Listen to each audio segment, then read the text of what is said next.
Pourquoi certaines personnes semblent-elles alignées avec leur vie tandis que d'autres cherchent encore leur place? Pourquoi certains choix nous paraissent évidents et d'autres nous plongent dans l'indécision et le doute? Et si notre mission d'âme et notre mission de vie étaient déjà inscrites en nous, mais que nous avions juste oublié comment les lire? Bonjour à toutes et à tous, bienvenue dans ce nouvel et dernier épisode 4 sur le karma. Je suis Nadège, guide spirituel, canal et mentor. Ici, on explore ensemble les vérités profondes de l'âme, les mémoires qui influencent notre incarnation et les clés pour se révéler à soi-même.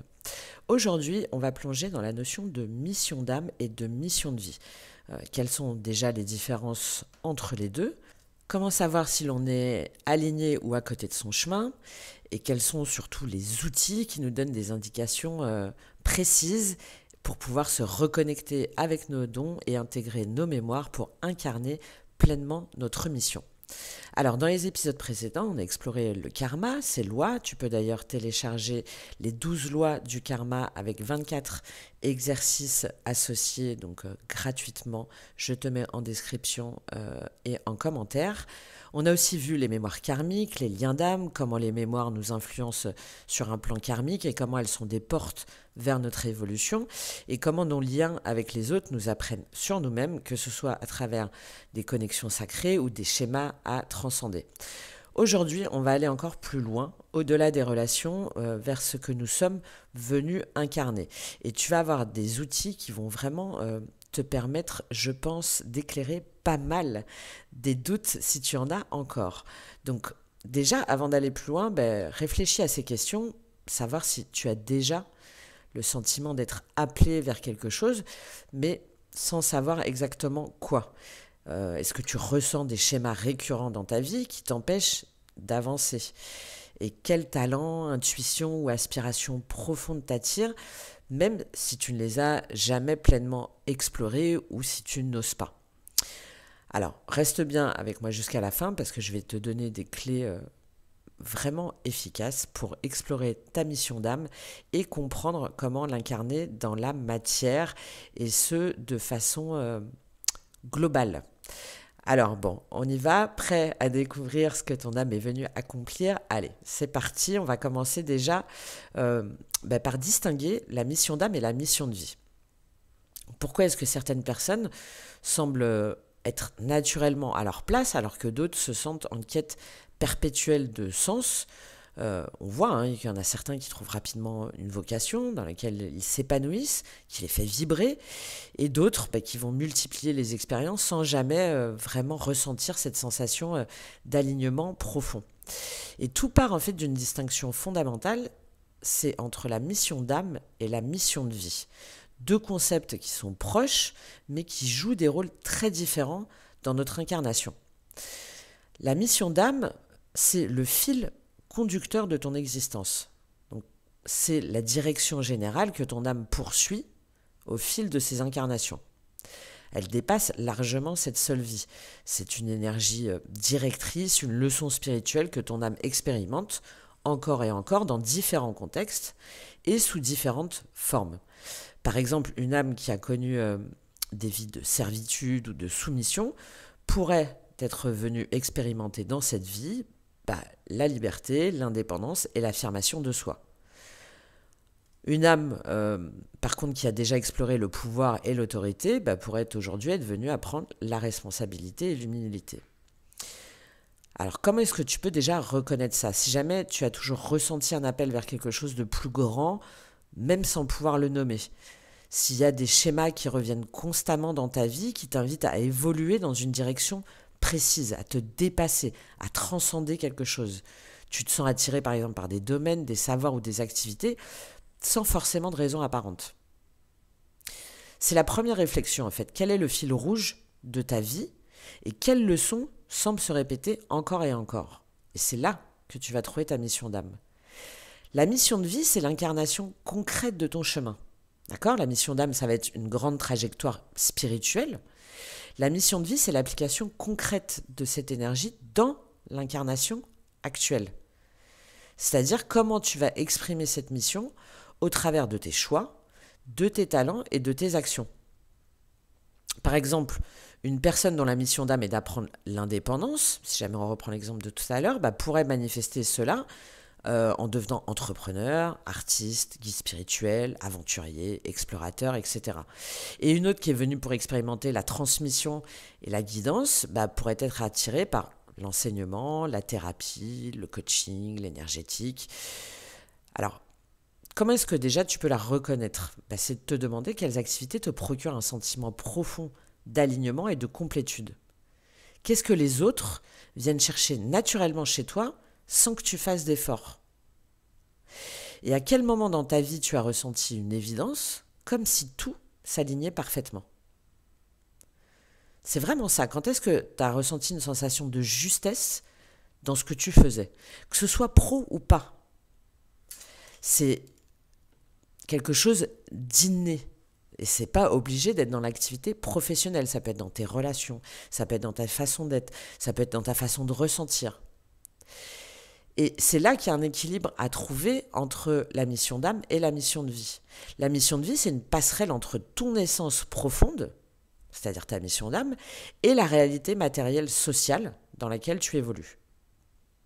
Mais voilà où ça coince souvent, c'est que certaines personnes vivent totalement à côté de leur mission d'âme en enchaînant des choix qui ne vibrent pas avec elles. Et le résultat, évidemment, c'est de la frustration, une sensation de vide, des blocages, et d'autres qui vont ressentir leur mission d'âme, mais qui n'arrivent pas à la manifester dans la matière. Elles savent qu'elles ont un rôle à jouer, mais elles n'osent pas passer à l'action par peur, doute, conditionnement. Par exemple, tu ressens vraiment un appel fort pour accompagner et inspirer les autres, mais tu restes bloqué dans un travail qui n'a aucun lien avec cette mission. Si jamais tu ressens un besoin de créer, d'innover, mais tu ne fais que reproduire un schéma sécurisant, car il te semble trop risqué de tout changer. Et c'est là que c'est très intéressant, parce que si ta mission d'âme et ta mission de vie sont alignées, il y a tout qui s'ouvre plus facilement. Mais si elles sont en désaccord, tu ressens ce décalage profond, cette impression de lutter contre toi-même. Et c'est là que ce que je vais t'apprendre, et je pense, va te servir pour très longtemps, et certainement te servir de... Et c'est là que le karma est vraiment fascinant, il nous permet d'apprendre plein de choses. Dans l'épisode précédent, par exemple, on parlait des liens d'âme et du karma relationnel. Les âmes qu'on croise ne sont jamais là par hasard. Nos relations sont souvent des miroirs qui nous révèlent où nous en sommes sur notre mission. Des exemples de liens entre mission d'âme et liens karmiques, on va rencontrer des âmes qui nous freinent, des relations qui nous montrent où on se limite nous-mêmes. Si un proche ou un partenaire nous empêche d'avancer vers notre mission, c'est peut-être qu'on a encore du mal à l'assumer. Et il va y avoir aussi les âmes qui nous propulsent, certaines rencontres qui activent directement notre potentiel, un enseignant, un mentor, un ami, parfois même un inconnu qui peut nous révéler quelque chose de fondamental sur notre chemin. C'est encore plus le cas lors de rencontres de liens sacrés. Les autres sont souvent des indicateurs vraiment importants de là où nous en sommes. Si jamais déjà tu repenses à 3 relations marquantes dans ta vie, essaie de voir où elles t'ont freiné et où au contraire elles ont accéléré ton chemin vers ta mission. Qu'est-ce qu'elles t'ont enseigné, que ce soit en bien ou en mal ? Et au niveau de ces liens, on a une étude très intéressante avec le vertex au niveau astrologique. Dans l'épisode précédent, on a exploré ces liens d'âme, comme je le disais, et les relations qu'on entretient sont souvent des miroirs qui vont refléter notre progression sur ce chemin de vie. Et le vertex en astrologie, c'est un point de rencontre avec notre destinée. Et ça joue un rôle majeur dans l'attraction de ces relations karmiques.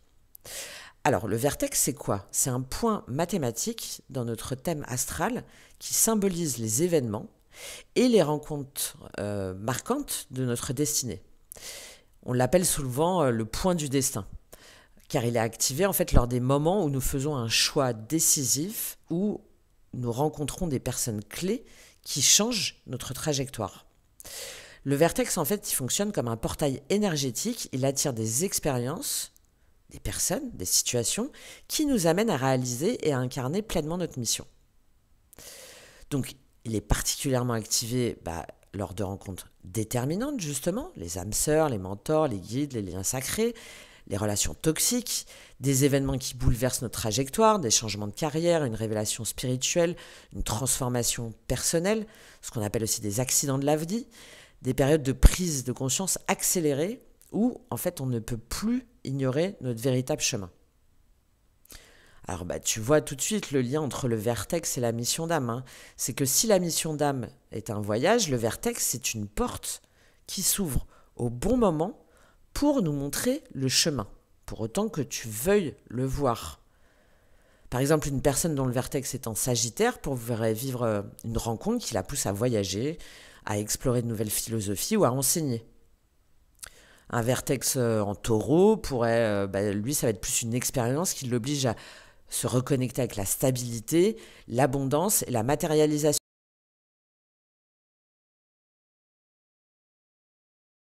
Donc, autrement dit, chaque activation du vertex, c'est un appel à travers des événements inattendus mais essentiels pour te guider vers ta mission d'âme.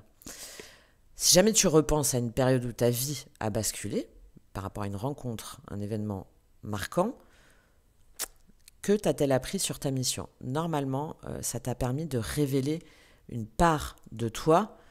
Alors, soit effectivement tu l'as accepté, tu l'as intégré, ou soit tu as encore du mal à comprendre complètement ce que ça veut dire et tu ressens plutôt que tu l'as subi. Donc, on va voir comment tu peux l'intégrer autrement. Parce que si le vertex, en fait, il agit comme un déclencheur de notre mission, on va voir ensemble comment est-ce que tu peux mieux la comprendre, aussi bien sur ta mission d'âme que ta mission de vie. Il y a tout ce qui va être relatif à l'astrologie karmique, avec Chiron, la lune noire, le nœud nord, ce que nous enseigne cette numérologie sur notre trajectoire et nos défis. Et surtout, voir comment on peut utiliser ces outils pour se réaligner et avancer de façon plus fluide. L'astrologie karmique, ça permet de lire les empreintes de nos vies passées, nos blessures et les directions que notre âme veut prendre dans cette incarnation. Donc à travers des points clés, comme Chiron, la lune noire, le nœud nord, on peut identifier nos défis et nos leviers d'évolution. Alors le premier, ça va être Chiron. Chiron, c'est la blessure karmique. Chiron est souvent appelé le guérisseur blessé. Dans la mythologie, Chiron, c'était un centaure immortel, doté d'une immense sagesse, mais qui a été condamné à porter une blessure incurable. Et plutôt que de se laisser abattre, il a appris à utiliser sa souffrance pour soigner et guider les autres. Donc en astrologie karmique, suivant où Chiron se situe, ça va représenter une blessure profonde héritée d'autres vies qui continue d'influencer cette incarnation. Donc un domaine où tu as expérimenté des souffrances, mais qui, une fois que tu l'auras transcendé, devient en fait ton plus grand atout. Si jamais tu as un Chiron en bélier, par exemple, c'est une blessure liée à l'identité, à l'affirmation de soi. Et ta mission d'âme va être autour du leadership et de l'indépendance. Ou au contraire, de gagner davantage en maturité et de laisser tomber une forme d'ego et de paraître. Un Chiron en cancer, ça va être une blessure liée à la famille, au foyer. Et donc la mission, ça va tourner autour de la protection, de la transmission et de l'amour inconditionnel. Alors, il y en a plein d'autres. Capricorne, ça va être plus l'autorité et les responsabilités, donc autour du dépassement de ses limitations et la construction d'un héritage durable. Donc déjà, tu peux t'interroger sur les blessures ou les difficultés qui te semblent récurrentes dans ta vie. Est-ce que tu as l'impression d'avoir déjà vécu certaines épreuves comme si elles étaient inscrites en toi? Chiron, en fait, nous rappelle que nos plus grandes blessures, ce sont souvent nos plus grandes forces en devenir. Donc, premier point très intéressant. On a aussi la lune noire, qu'on appelle aussi Lilith, c'est-à-dire ce que l'on rejette, mais qui en fait nous définit. La lune noire, ça représente des désirs, les pulsions ou les blessures qu'on a refoulées à travers nos incarnations. Elle va symboliser des énergies qu'on n'a pas osé incarner pleinement, souvent par peur, du rejet ou de l'incompréhension.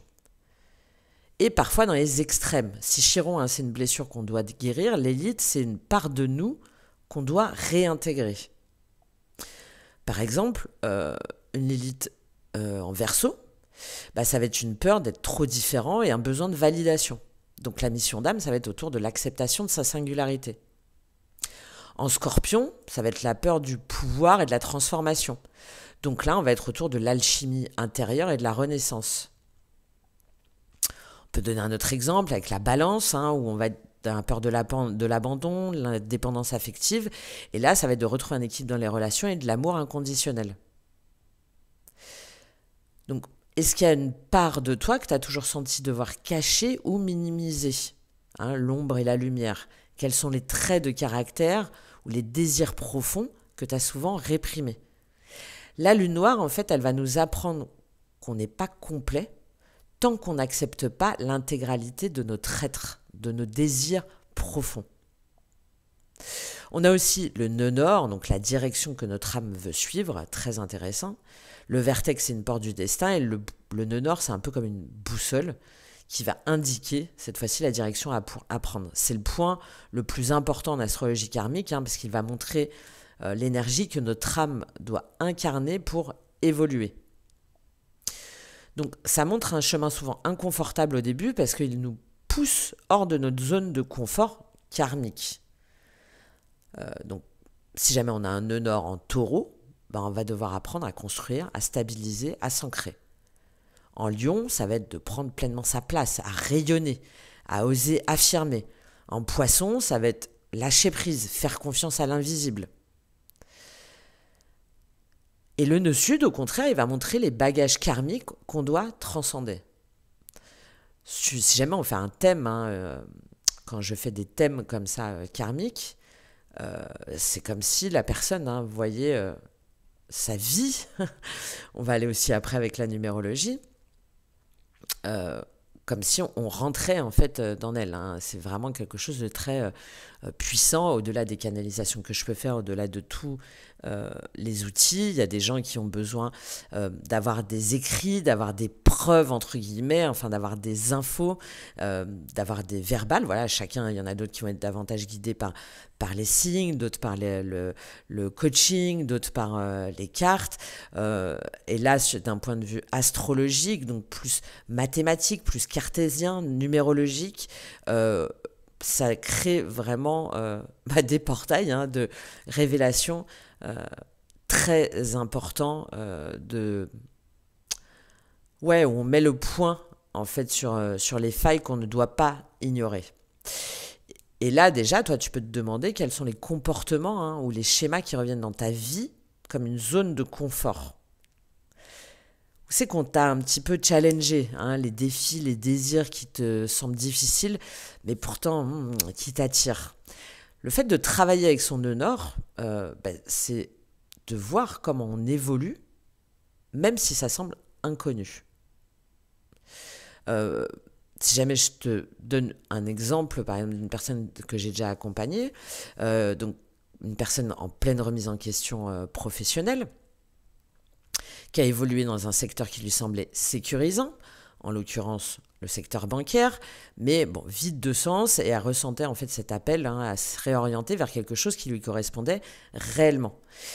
Elle avait déjà essayé de trouver sa voie de manière rationnelle, test de personnalité, fiche de compétences, analyse du marché de l'emploi, etc. Et en fait, à la base, cette personne-là était venue me voir pour un bilan de compétences classique.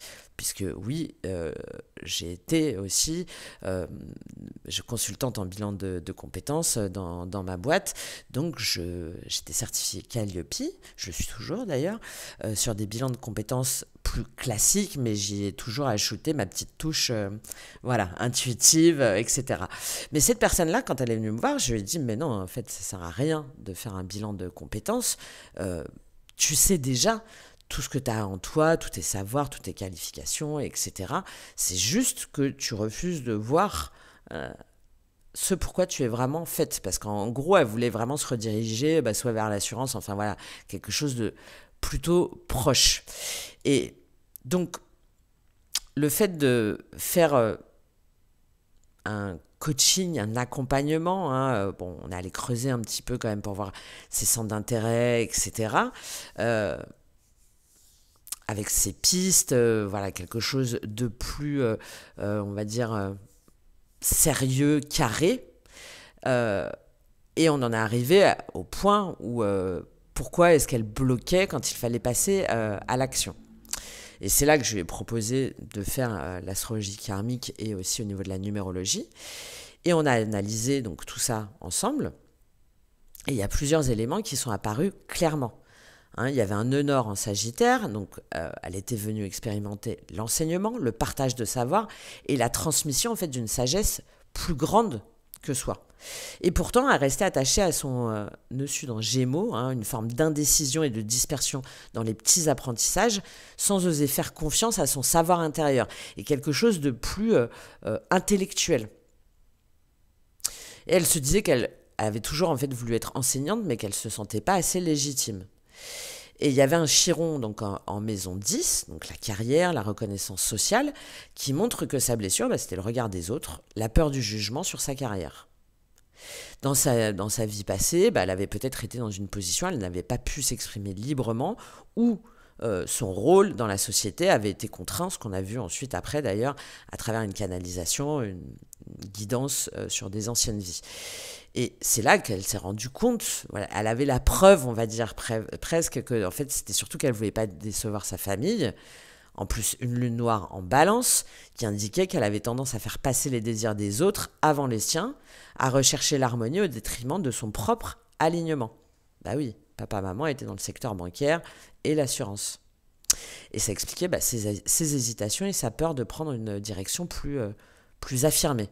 Voilà. De finalement se dire « Ouais, c'est vrai, j'ai toujours attendu l'approbation des autres avant de me lancer. » Donc, au-delà de l'exploration en fait de ses failles, de ses doutes, de ses blessures, etc., ça lui a permis de s'en affranchir, d'en prendre. Et à travers cet accompagnement, à travers ce travail aussi fait sur elle-même, elle a compris qu'en fait, son indécision, c'était pas un manque de compétences, mais une peur inconsciente ancrée depuis plusieurs vies, que sa mission d'âme, en fait, elle était liée à la transmission de connaissances, mais qu'elle devait oser incarner son propre message.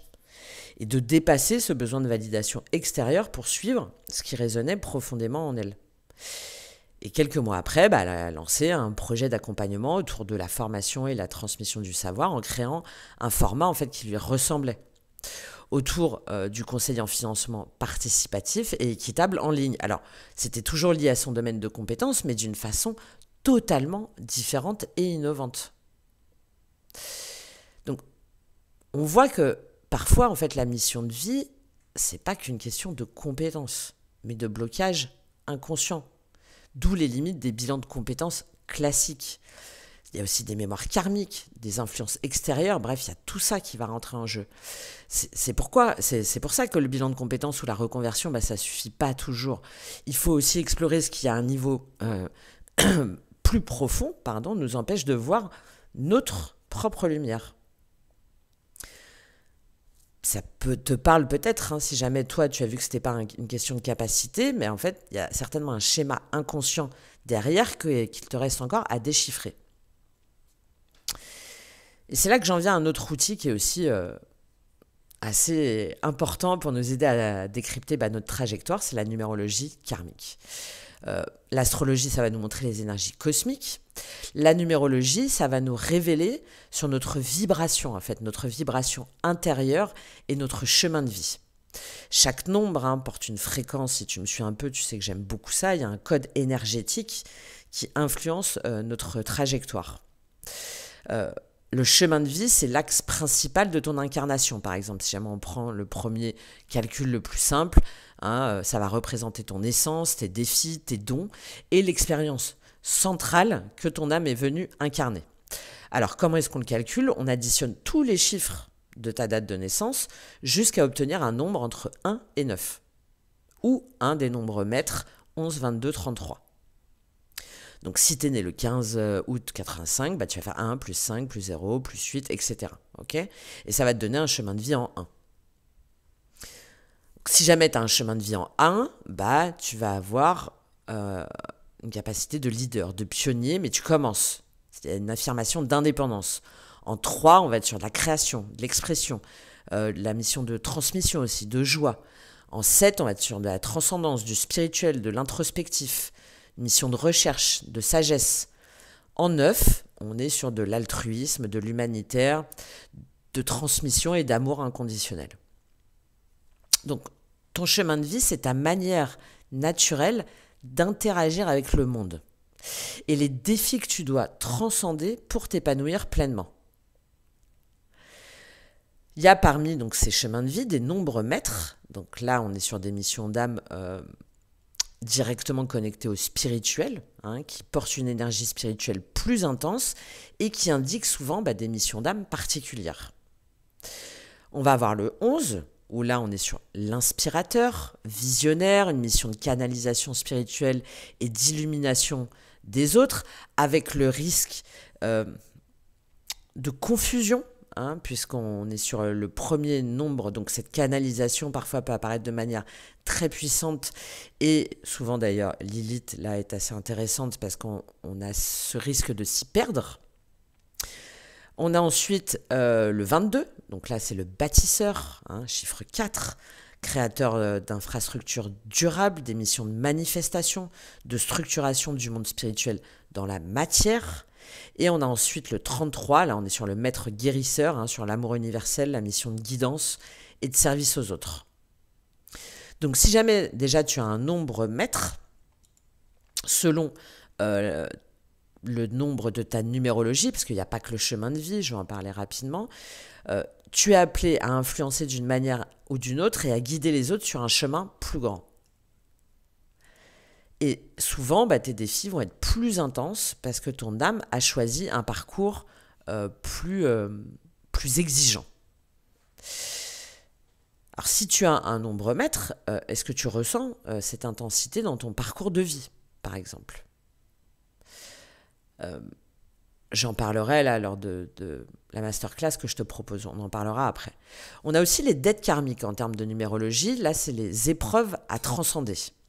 Il y a certains nombres qui sont associés à des dettes karmiques, des leçons qui ne sont pas intégrées dans des vies passées. Encore une fois, ça dépend de tes différents nombres sur ta numérologie. On a par exemple le 14-5, où on a un déséquilibre entre liberté et responsabilité, et ta mission, ça va être d'apprendre la discipline et la maîtrise de soi. On a le 16, donc 16, c'est-à-dire le 7, c'est de renaître après des épreuves profondes. Et le 19-1, ça va être lié à l'orgueil et au contrôle, et tu vas avoir la mission d'apprendre l'humilité et une forme d'indépendance, mais saine. Donc si jamais tu as une dette karmique, là, on va voir que les épreuves dans ta vie sont là pour t'enseigner et te réaligner.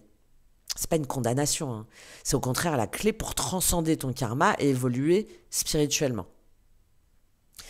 Si tu as l'impression de répéter certains schémas ou d'être constamment mis face aux mêmes leçons, c'est qu'il y a peut-être une dette karmique qui est en jeu. Par exemple, si jamais je te parle d'un autre accompagnement que j'ai fait,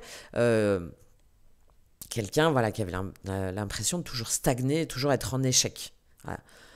On n'arrive pas à trouver la place, d'avoir essayé plein de choses, mais qu'il n'y avait rien qui marchait sur le long terme, aussi bien au niveau pro que perso. Et chemin de vie en 5, donc une mission liée à l'adaptabilité, au changement, à l'exploration, avec les risques de s'y perdre, une dette karmique en 14, donc des difficultés à structurer ses choix, des tendances à l'instabilité, et par contre un nombre maître en 11 quand même dans son nom. Donc un appel à transmettre un message, mais une difficulté à assumer sa spiritualité. Et le déclic, en fait, c'est qu'il a réalisé que sa frustration, elle venait de son besoin inconscient de sécurité, alors qu'en fait, son âme voulait expérimenter le mouvement et la liberté. Mais dans le respect de soi et des autres. Donc son blocage n'était pas dans ses compétences, mais dans sa peur d'accepter pleinement son rôle de guide et d'inspirateur sans s'y perdre.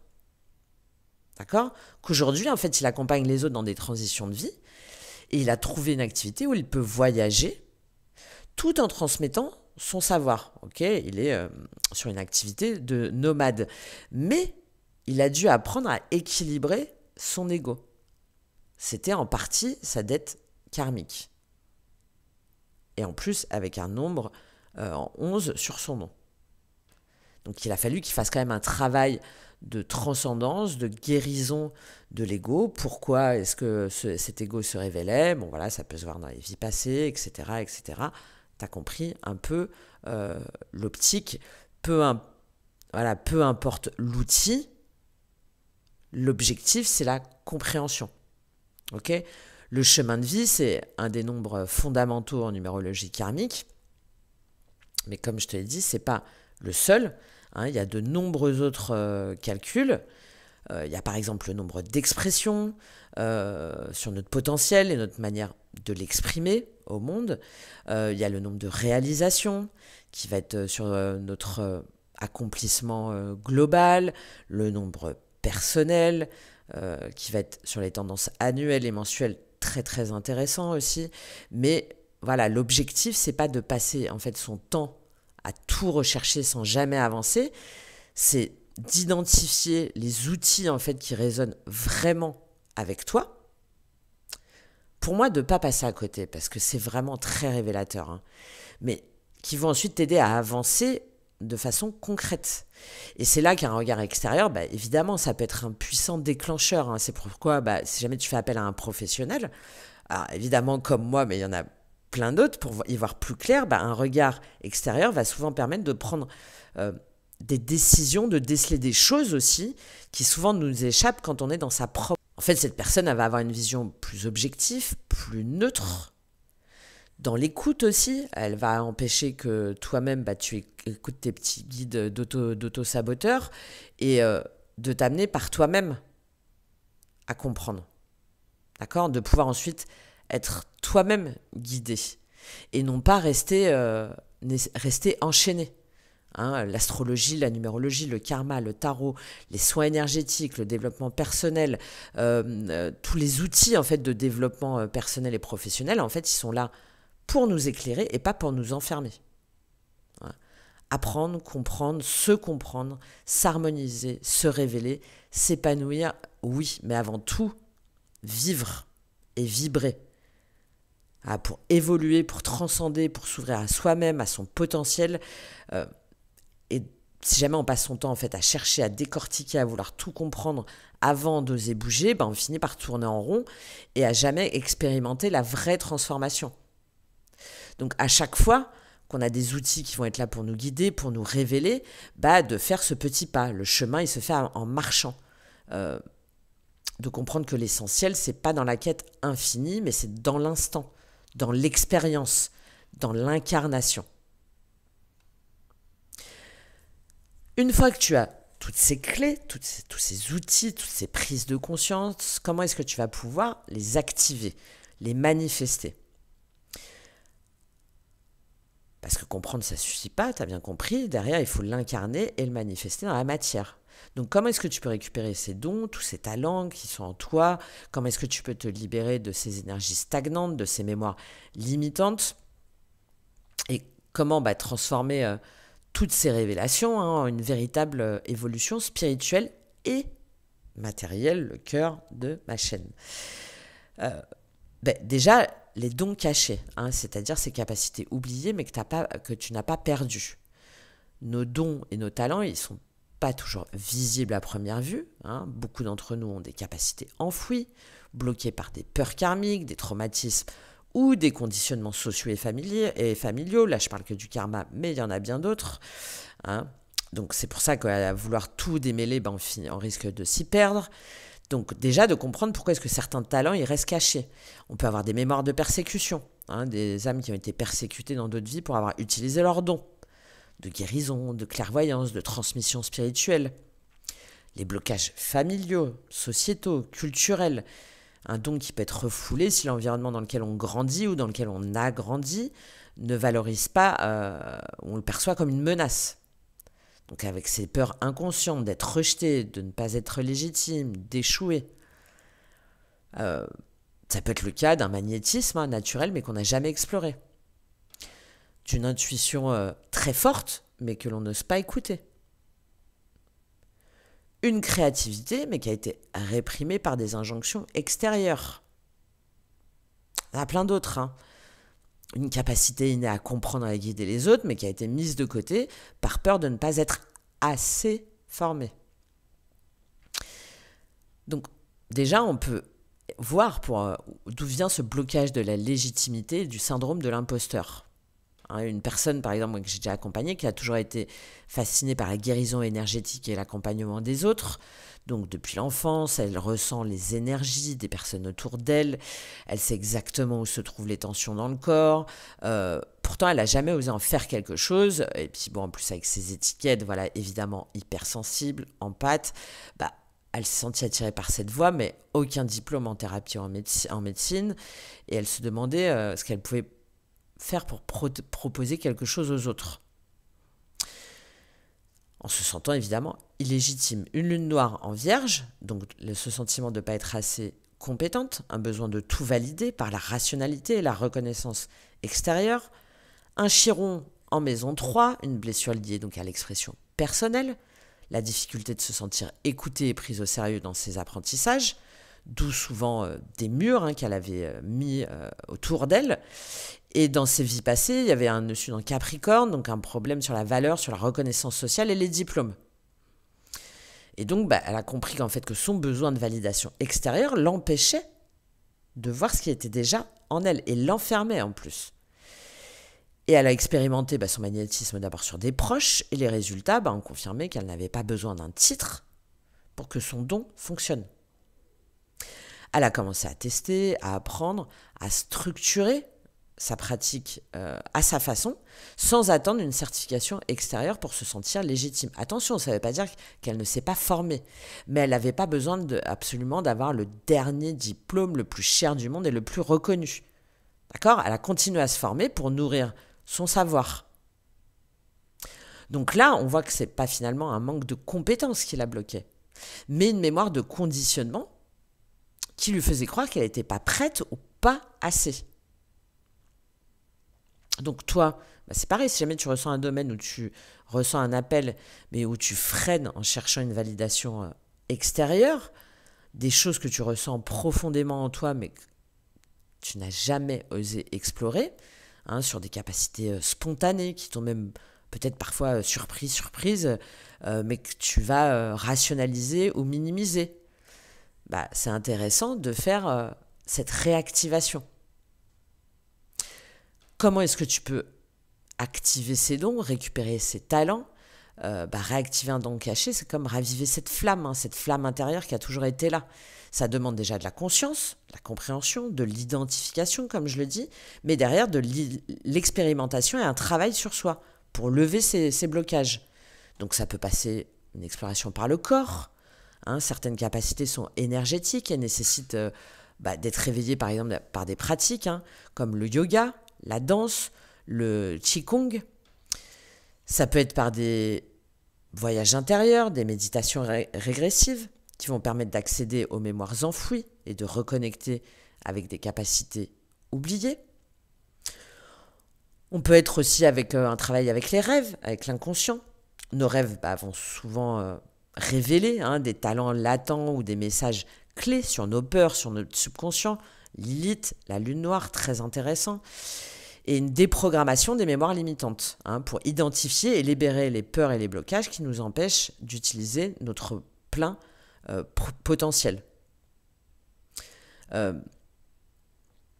vais te donner un dernier exemple. Une personne qui avait toujours ressenti une forte sensibilité aux énergies des lieux, des personnes, mais qui arrivait en disant en fait c'est juste mon imagination quoi. Et on a fait un travail de libération karmique et elle a découvert que dans d'autres vies, elle avait été guérisseuse et prêtresse. Et en intégrant ces mémoires, donc avec tout le travail que je t'ai donné au niveau numérologique, astrologique, elle a fini par en faire une pratique alignée avec sa mission d'âme. Donc c'est là que ça va être intéressant de libérer ces énergies stagnantes et de transcender ces mémoires karmiques.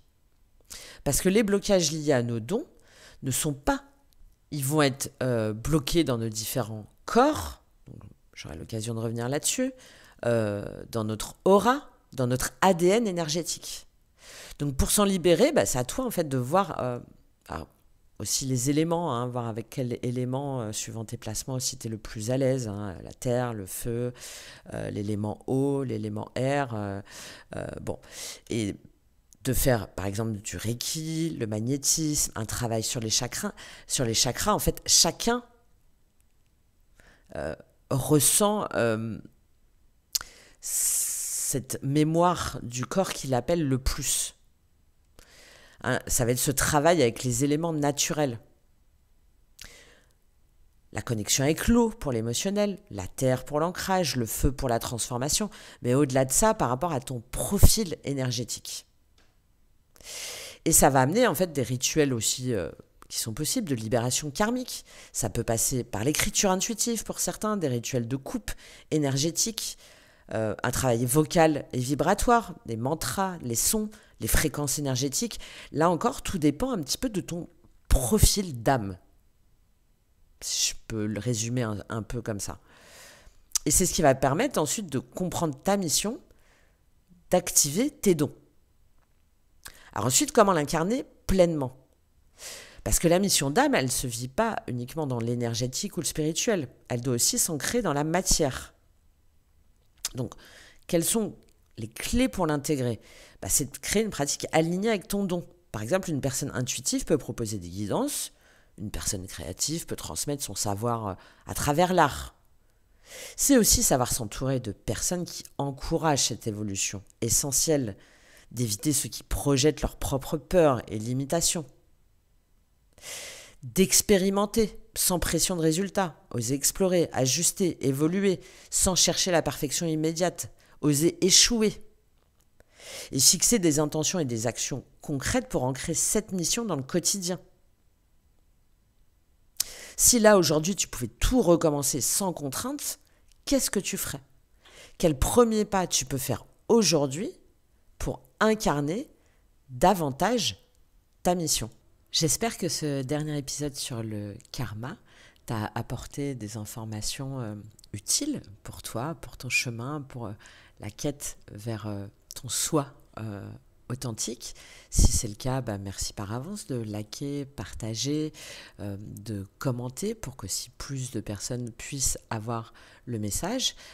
Si tu veux aller plus loin, comme j'en ai parlé au début et tout au long de cet épisode, sache que je propose des guidances et des accompagnements personnalisés. Donc si jamais tu ressens que ces thématiques résonnent en toi et que tu veux être accompagné de manière individuelle, grâce à tous ces outils, mais également mes canalisations et mes perceptions, il y a des guidances, des analyses approfondies sur différents niveaux où on va explorer ensemble ta mission d'âme et comment l'incarner concrètement, tes blocages karmiques, les vies passées, les blessures, les leviers pour les dépasser et l'activation de tes dons et la manière dont tu peux les utiliser dans ton quotidien, suivant la formule que tu choisis.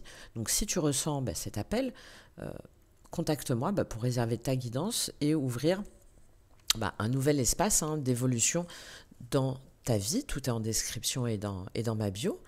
Et comme j'aime bien proposer différents formats selon les appétences, on va dire, de chacun, si tu veux faire par toi-même, que tu sens que c'est plus aligné pour toi de faire ce travail introspectif seul, passer à l'étape de compréhension et identifier ta mission d'âme, tes blessures, ton chemin de vie à travers tous ces outils, l'astrologie, la numérologie, j'ai créé une masterclass pour toi qui va reprendre plus encore tous les aspects que j'ai évoqués là.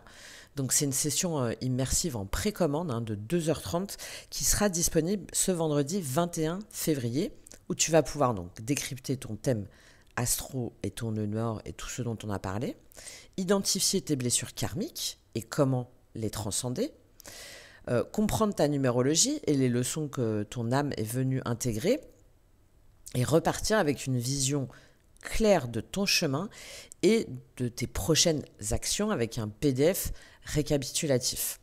Alors, comment y participer? Si tu fais partie de la communauté des alchimistes de l'âme, le dernier niveau de ma communauté YouTube, cette masterclass est incluse pour toi. Sinon, tu peux réserver en précommande dès maintenant pour 29 €. Si tu ne réserves pas avant la date de l'événement, donc ce vendredi, elle sera ensuite accessible sur mon site L'Essence éveillée à 45 €. Donc tous les détails et l'inscription sont en description. Et si tu es sur une approche de quête intérieure et un désir de le faire par toi-même, bah, ça peut être une bonne option pour toi et je peux te garantir que cette masterclass va t'apporter un paquet d'infos sur toi et tes mécanismes. Euh, et si jamais tu es sur une évolution d'un chemin à la fois individuel et collectif, ben, tu peux rejoindre ma communauté YouTube où on avance ensemble vers notre soi authentique et aligné en intégrant toutes nos dimensions énergétiques, émotionnelles, mentales, spirituelles. Donc si tu veux être dans cette énergie qui nourrit ta croissance, rejoins-nous et fais partie de cette vibration de partage, de co-création, de progression vers un soi qui se sent bien et à sa juste place dans l'affirmation de son pouvoir d'incarnation et de manifestation. Parce que ton âme, en fait, elle sait déjà ce qu'elle est venue incarner. La seule question, c'est de savoir si tu vas répondre à son appel. Merci beaucoup d'avoir suivi cet épisode. Continue d'explorer, de transcender et surtout d'incarner pleinement qui tu es. Laisse-moi un commentaire ce qui t'a le plus parlé dans cet épisode et quel premier pas peut-être tu comptes faire pour avancer vers ta propre révélation. Je vous dis à très bientôt. Je vous souhaite une excellente journée. À très vite.